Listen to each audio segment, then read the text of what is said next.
Hello everyone. सो आज यहाँ पर काफ़ी सारे बच्चों का कम्युनिकेशन असेसमेंट राउंड कंप्लीट हो चुका है कॉग्निजेंट का। काफ़ी बच्चों का कल यहाँ पर कंप्लीट होना है। ऑलरेडी इस पे बहुत सारी चीज़ें आने लगी हैं, बट मैं इस वीडियो में, जैसे मैंने आपकी कम्युनिकेशन की वीडियो बनाई थी, एक एक टिप्स बताई थी क्रैक करने की, इस वीडियो में हम एप्टीट्यूड असेसमेंट को डिस्कस करेंगे। Make sure to watch this video till the end, because ये one of the most important video होने वाली है। जब आप लास्ट तक देखोगे तो आप समझ जाओगे कि बेसिकली मैं ऐसा क्यों कह रहा हूँ। ठीक है, दो काम आपको करने हैं। सबसे पहले मैं आपको बता देता हूँ। देखो, जो सबसे पहले कम्युनिकेशन असेसमेंट को समझ लो। देखो, अभी तक अपन कम्युनिकेशन असेसमेंट के ऊपर बात कर रहे थे। अगर आप लोगों ने हमारा मॉक टेस्ट ले रखा है तो आपने भी देखा होगा, जो हमने सबसे ज्यादा एफर्ट लगाया हुआ है वो लगाया है एप्टीट्यूड में और टेक्निकल में। उसका एक सिंपल सा रीजन है, वो भी मैं आपको बता देता हूं। कम्युनिकेशन असेसमेंट पहले तक नॉन एलिमिनेशन राउंड था, कॉग्निजेंट की तरफ से नॉन एलिमिनेशन राउंड था, और इस बार भी जो कॉग्निजेंट की तरफ से कम्युनिकेशन असेसमेंट है, ये काइंड ऑफ क्वालिफाइंग राउंड है। ठीक है, तो अगर आप ओवरऑल प्रोसेस में देखोगे तो ये जो कम्युनिकेशन असेसमेंट है ये डिसेंट है। अगर आप इसमें डिसेंट परफॉर्मेंस कर देते हो, क्वालिफाइंग आपकी परफॉर्मेंस हो जाती है, तो आपका सब कुछ फाइन है। असली जो कंपटीशन चालू होता है वो होता है एप्टीट्यूड से टेक्निकल से। अब देखो, काफी बच्चे बहुत ज्यादा एक्साइटेड रहते हैं, उत्साहित रहते हैं, बट मैं आपको सच्चाई बता रहा हूं कि होता ऐसा ही है।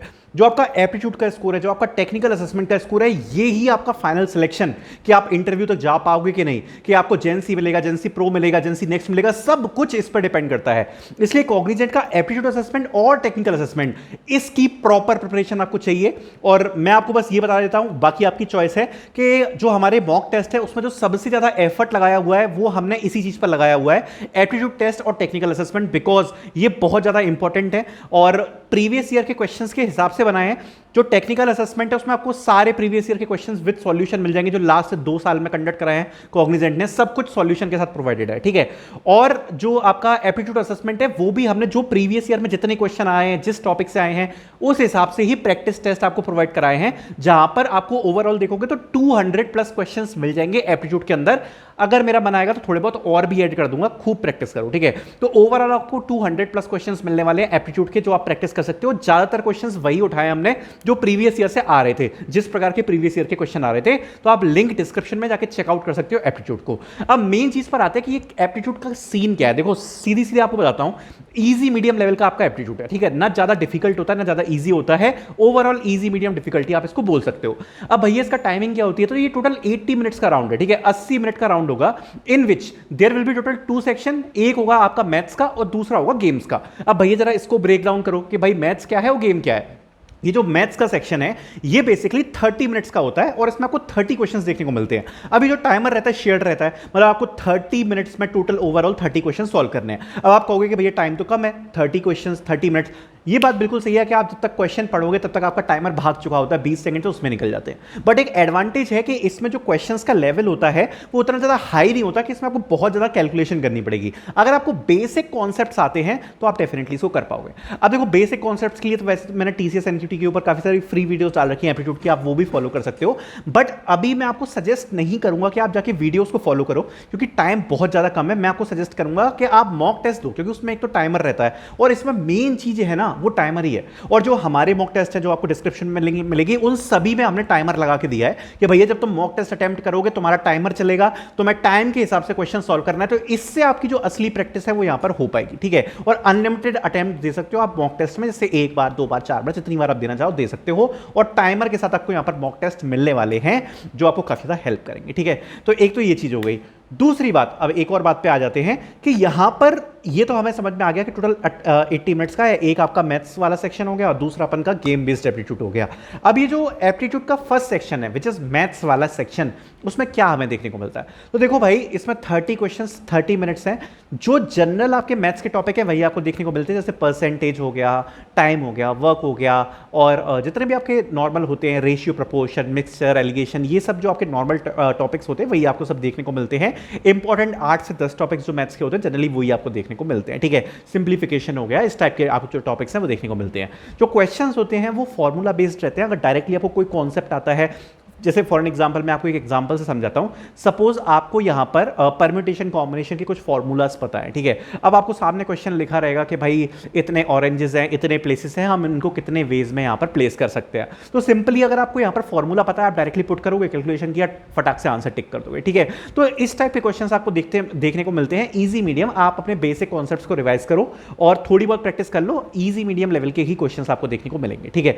दूसरी बात, जी तो आपका 30 मिनट्स 30 सेकंड का 30 क्वेश्चंस 30 मिनट्स का हो गया। अब आता है भाई गेम बेस्ड टेस्ट। अब ये काफी बच्चे सोचते हैं पता नहीं कितना डिफिकल्ट होगा, तो ये इजी है, ठीक है, ये इजी है, इसमें ऐसा कुछ बहुत डिफिकल्ट नहीं होता। इसमें होता क्या है कि बेसिकली आपको 50 मिनट्स का टाइमर आपको मिलेगा, ठीक है।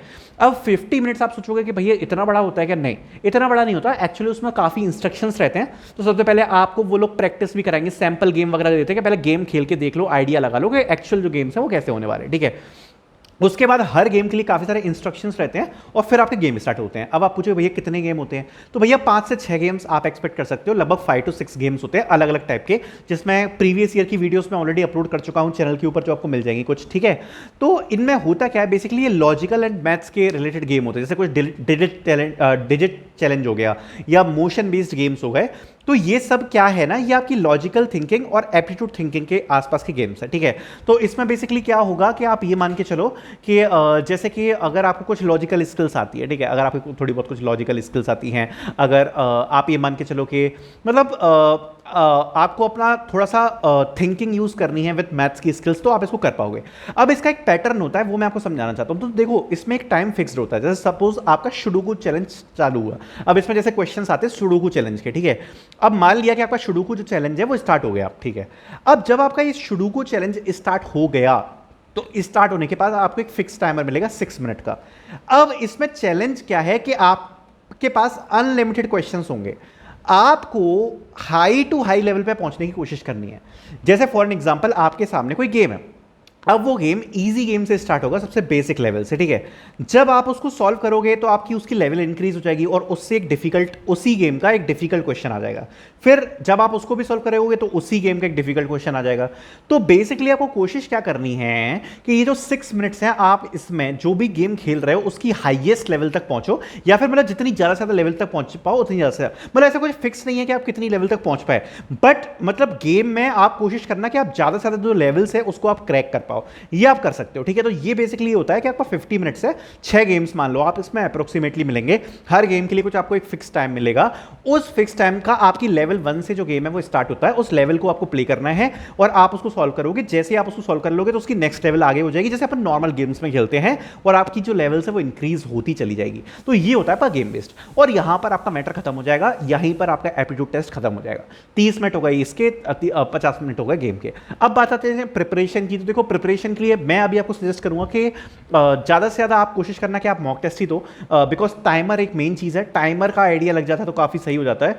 दूसरी बात, वीडियोस प्रेफर कर सकते हो आप, अगर आप शॉर्ट वीडियोस में कहूँगा प्रेफर करना, जो कि बेसिकली कॉन्सेप्ट रिलेटेड हो, ठीक है। प्रीवियस ईयर क्वेश्चंस की तरफ ज़्यादा मत जाना, बिकॉज एक्चुअली में क्या होता है, प्रीवियस ईयर क्वेश्चन में सपोज किसी स्पेसिफिक टॉपिक से कोई क्वेश्चन आया, हो सकता है इस साल ना आए, तो कॉन्सेप्ट्स की तरफ जाना, जो इंपॉर्टेंट आपके टॉपिक्स हैं उसके एटलीस्ट इंपॉर्टेंट जो कॉन्सेप्ट्स हैं उनकी तरफ आप जाना। फॉर्मूलाज को रिवाइज करना, जैसे चीट शीट वगैरह होती है उसमें फॉर्मूलाज रहते हैं, तो उसको रिवाइज करना, वो सब आपकी यहाँ पर हेल्प करेगी, ठीक है। तो ये आपका ओवरऑल एप्टीट्यूड हो गया। अब बात आते हैं इसकी कट ऑफ की। तो देखो, कट ऑफ ऐसा है, आपको ट्राई क्या करना है, देखो 3 लेवल है, आपको भी पता है, जेंसी प्रो, जेंसी नेक्स्ट। एप्टीट्यूड का स्कोर सीधे सीधे जुड़ता है जो भी आपकी परफॉर्मेंस होती है। मैं आपको सजेस्ट करूंगा कि 25 to 26 सॉल्व करने का, जो 30 क्वेश्चन है उसमें। अब आप कहोगे भैया ये तो बहुत ही ज़्यादा है। देखो, अगर मैं ये हाईएस्ट लेवल पकड़ के चल रहा हूं, अगर आप जेंसी नेक्स्ट तक जाना चाहते हो तो 25-26 सही रहेगा।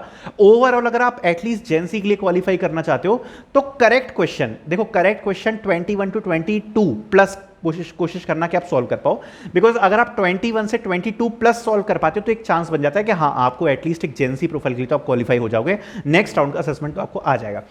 बट कोशिश करना कि जो आपका आंकड़ा है वो 20-21 से ज़्यादा ही रहे, 20-21 से ज़्यादा ही रहे, बिकॉज इसमें जो क्वेश्चन है उतने डिफिकल्ट होते नहीं हैं, तो बच्चे इजीली ज़्यादा क्वेश्चन सॉल्व कर लेते हैं, मतलब इजी मीडियम लेवल के क्वेश्चन होते हैं, तो कट ऑफ थोड़ा हाई जाता है। तो ये कोशिश करना है आपको इसमें। और गेम का तो ऐसा रहता है कि वो टोटली डिपेंड करता है कि ओवरऑल बच्चों का क्या परफॉर्मेंस जा रहा है। आपको बस यही कोशिश करनी है कि आप ज़्यादा से ज़्यादा गेम्स में ऊपर की लेवल तक पहुँच पाओ। जैसे कोशिश करना जैसे कोई इजी गेम है तो उसकी 20 लेवल 25 लेवल तक पहुंच पाओ, कोई डिफिकल्ट गेम है तो एटलीस्ट 11-12 लेवल तक पहुंच पाओ, बहुत इजी गेम है तो 30-35 लेवल तक पहुंच पाओ, बिकॉज 30-35 तक मैंने स्टूडेंट्स को देखा है जाते हुए, उतना आप कर सकते हो। ठीक है, तो ये आपका ओवरऑल रहेगा। अगर आप इसको क्लियर कर पाते हो तो आपका टेक्निकल असेसमेंट स्टार्ट होता है, उसकी बात हम तब करेंगे जब वो आ जाएगा। ठीक है, thank you so much for watching this video. बाकी मॉक टेस्ट की लिंक डिस्क्रिप्शन में मिल जाएगी, which you can use. Thank you so much for watching.